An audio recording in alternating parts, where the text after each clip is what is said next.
Hi again, it's Jason from Fraser Valley Rose Farm, and I'd like you to participate in a little guessing game. Come along with me. I'm going to show you some roses, and what I'd like you to do is tell me what you think all of these roses have in common. First one here is Rugelda. Now, this is not in full bloom right now. It's officially the first day of fall now, so I'll give you some pictures to look at as well, but it generally has very high centered blooms, almost looks like a florist's rose. So that's the first one in my comparison. Let me show you some others. Next one here is Belinda's Dream, bravely putting on one more flush of blooms. And you can see big rounded buds there, a little bit high centered when they open. Again, would remind you a little bit of a Floribunda that way. But what does that have in common with Rugelda? But wait, I have some others. Way down here, I have this lax grower called Buff Beauty. Apricot blooms, and then it fades out to this sort of beige or buff color from which it takes its name. It is in strong bloom even now, later in the season. I love the bloom form, and it really shows off in the garden. So what's that got in common as such a lax grower with the previous two mentioned, which are a little more upright? Let me throw you a curveball now. Let's go to something a little bit larger flowering, like Distant Drums. It's not in bloom in my garden right now, but I'll insert some good pictures here, and you will see the spectacular color that makes this rose so garden worthy, but it also has that big florist looking bloom and large blooms. Really floriferous, wonderful to grow in your garden. And while I'm right here, another one that fits into the category I'm talking about here is Sally Holmes. Sally Holmes has these white clusters of flowers. Sometimes it looks even more like a hydrangea than a rose because it fills itself with these white petals wide open, and bees just love it.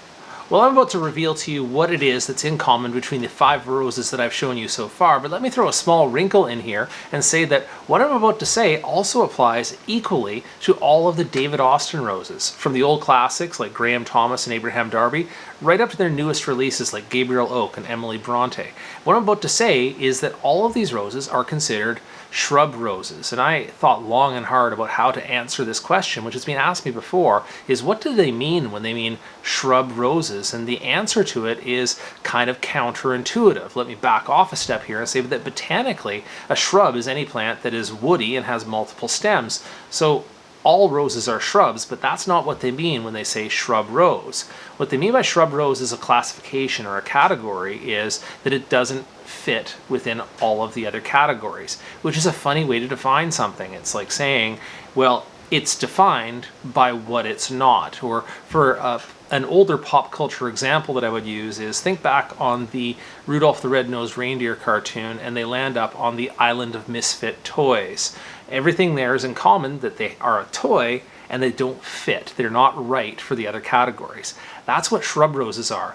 And the ARS, which is the group that decides these classifications, actually is between a rock and a hard place. There's lots of different roses genetically out in the world, and you can't create a brand new category every time something new comes along. So they created this catch-all category of things that aren't hybrid teas. They're not Floribundas. They're not miniatures. They're not climbers. Where do you put them? So that's how you can come to have Canadian hardy roses like this one, Morden Fireglow, or the Olds College Centennial that I saw on my recent trip to Summerland Gardens, lumped into the same category as a near species hybrid like Raubritter, which has those beautiful rounded flowers but blooms only once in the garden, and then of course lumped in with the hybrid musks and the rugosas and the David Austin roses, which all are very distinct from each other in their growth characteristics. You could say that many of them are cluster flowering, but there's exceptions to that. You could say that most are repeat blooming, but some are once blooming too. You could say that many of them are large and expansive in the garden, but there are compact varieties as well. So there's no single rule that could define what it means to be a shrub rose. I guess it is a home for those breeders who generally color outside the lines, let's say. People like David Austin, who was quite happy to use old garden roses, new roses or modern roses, hybrid musks in his breeding program, or people like Ralph Moore or Griffith Buck, who were similarly adventurous in their breeding. So now I'm going to editorialize a little bit and say that I actually am in favor, if you ask me for my 2 cents, in revisiting some of these classes that have been lumped in with the shrubs and see if maybe they're, because they've been around for a while, because they have well-known characteristics, that they could be broken out into their own categories. Not that I have any say in the matter, but look at something like the rugosa hybrids, which have been pushed into the shrub category. Well, we know that the rugosas in general have the rugged leaves on them. They have a very distinct leaf look to them. They're also reblooming, they're also highly scented. They have characteristics that you can speak of intelligently and say a hybrid rugosa generally looks like this. And after all, isn't that the purpose of a category, is to say something where you can communicate characteristics of different roses just by saying what class it's in. Second one I would say is the hybrid musks. In my view, should be broken out. In fact, I think a lot of people continue to treat them as a separate category even when they were dumped into the shrubs. I mean, they have the darker colored buds and then the lighter colored blooms. They tend to be fairly large and fairly lax and loose shrubs. I think that they're distinct enough that you could talk about the hybrid musks as a different category. And for certain, for heaven's sake, the David Austin roses shouldn't just be dumped unceremoniously into the shrubs. It's one of the most successful breeding programs of roses in human history, and there's everything distinct about these roses. David Austin himself seemed to have the idea, why don't we just call them the English roses? And I don't know what the politics of the situation were, why the ARS decided, no, it doesn't deserve its own category. I think maybe there was just a thing where he wanted to call it his own category, and they said, no, leave the categorization to us, Mr. Austin.